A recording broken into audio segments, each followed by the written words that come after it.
مجھے ایک صاحب کی کال آئی, بڑی عمر کے تھے, اور ہم ایسی, ہماری جو یہ کرسی ہے نا وہ ایسی ہے کہ ہمیں لوگ آ کے بڑے باتیں بتاتے ہیں اور ہمیں بھی بڑی چیزیں سیکھنے کو ملتی ہیں.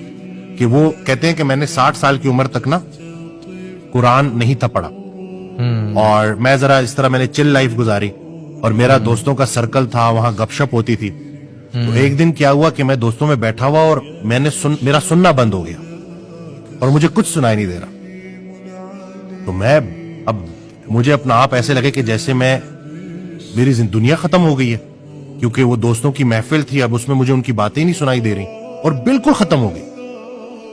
تو کہتے ہیں میں پھر, چونکہ میرے پاس پیسہ بڑا کچھ تھا, باہر ملک سے تھے وہ نا, تو کہتے ہیں کہ میرے پاس پیسہ بڑا تھا, تو میں جب ڈاکٹر کے پاس گیا, ڈاکٹر نے مجھے لا علاج ڈکلیئر کر دیا. جب انسان اس پوزیشن میں پہنچتا ہے تو پھر اس کو اللہ یاد آتا ہے. کہتے ہیں میں نے قرآن ترجمے سے پڑھنا شروع کیا, اور پڑھتے پڑھتے پڑھتے میں اس میں اتنا انوالو ہو گیا کہ کچھ ہی عرصے بعد میری ہیئرنگ واپس آ گئی. مجھے جو بات اس سے سمجھ لگی نا کہ اللہ نے مجھے ایک ویک اپ کال دی تھی کہ اے میرے بندے جاگ, اور مجھے یہ احساس ہوا کہ کنٹرول تو اللہ کے پاس ہے.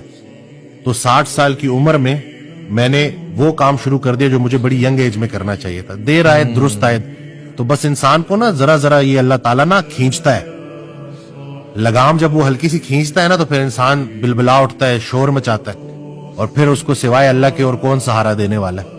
اور یہی وہ میسج ہے جو اللہ سمجھانا چاہتا ہے.